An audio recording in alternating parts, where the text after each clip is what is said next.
આપણી પાસે અહીંયા શું છે, બીકર છે, આમાં છે પાણી. સૌથી પહેલાં આપણે બીકરમાં શું લઈશું, પાણી 50 ml પાણી લીધું, બરાબર.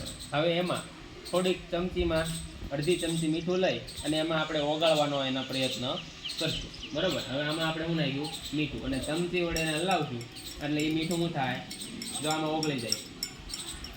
ઓગળી ગયું, બરાબર. તો આ બધું મીઠું આમાં ઓગળી ગયું. હવે ફરી વાર બીજી વાર થોડું એટલું પહેલી વખતે લીધું હતું એ એટલું જ મીઠું બીજી વાર લઈશું અને પાછું એમાં નાખશું, બરાબર. અને બીજી વાર એને હલાવ્યું તો જો આટલું મીઠું ખાતો ઓગળી ગયું.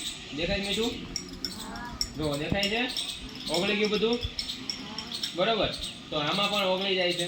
હવે ત્રીજી વાર ફરી વાર એટલું મીઠું આપણે લઈશું અને પાછો ઓગાળવાનો પ્રયત્ન કરશું. તો હવે જો આ મીઠું ઓગળે છે,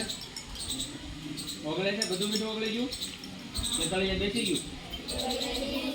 ગયું, બરાબર. હવે આ મીઠાને આપણે આ જે દ્રાવણ તૈયાર થયું પાણી અને મીઠાનું એને આપણે ગરમ કરીશું. ગરમ કર્યા પછી ફરીવાર મીઠું નાખીને એને ઓગાળવાનો પ્રયત્ન કરજો. જો મીઠું જે મહત્તમ માત્રામાં ઓગાળવાનું છે, વધારેમાં વધારે જેટલું મીઠું ઓગળે એટલું ઓગાળવાનું છે.